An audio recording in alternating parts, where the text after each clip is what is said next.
When you think of Australia, two animals come to mind, the kangaroo and the koala bear, both of which belong to the marsupial family. You might think one lives in trees and the other one lives on the ground, and you'd be right and wrong of that statement. The wrong part is tree kangaroos.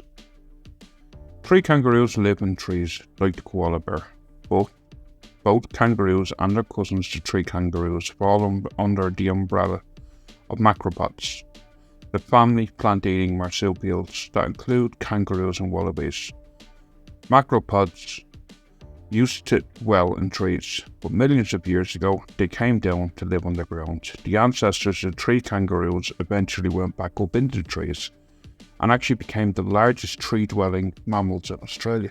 If you look at the design of the tree kangaroo, even though they are the cutest and look like real-life plush teddy bears, they have the tail of a monkey, which is not prehensile and cannot be used for grabbing branches. It's only used as a counterweight, same way their ground-dwelling cousins use. Their body is similar to a sloth, with both sharp claws on their hands and feet. They have no opposable thumbs, but can move each finger individually. Coupled with their very muscular arms and legs, which is needed for climbing and jumping alike in treetops. To complete this beautiful animal, they have a face of a bear, with shorter ears than their cousin, but unlike the cousins, they are not widely populated across Australia and the surrounding islands. Here's 4 amazing facts about tree kangaroos. Ground-dwelling kangaroos are incapable of walking because they cannot move their legs independently from one to another. This means that they can only hop, with the exception of the tree kangaroo, who uses their ability to move their legs freely to scale trees with ease. Despite the fact that they are almost entirely tree-dwelling, these marsupials can still jump.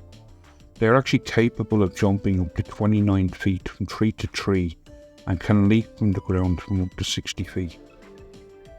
Like other macropods, these creatures are incapable of sweating.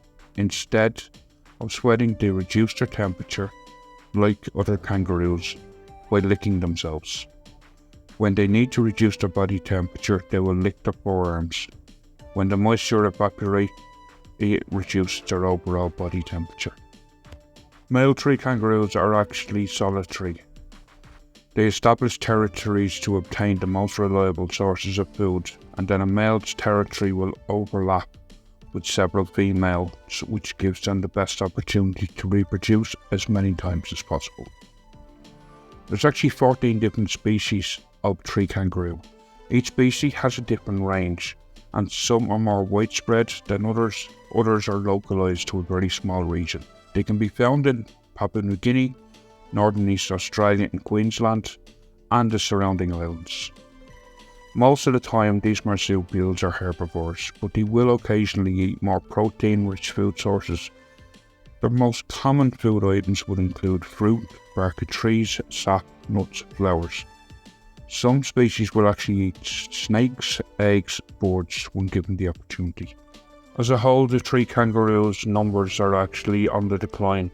For example, the Goodfellas tree kangaroo, which we are actually looking at today, is classed as endangered by the IUCN. The main reason for this is both hunting and habitat loss. Folks, if you like this content and want more, please subscribe to the channel. It's completely free and you'll only get notified of future videos. If you'd like to continue watching, coming up on screen you've got the Eastern Grey Kangaroo, the iconic Australian animal, or you can choose a playlist of big and small creatures from around the world. Folks, thank you so much for watching. I hope you really enjoyed the video. It was a pleasure making it. Thank you so much. Stay safe. Talk to you in the next one. Bye for now. Bye bye.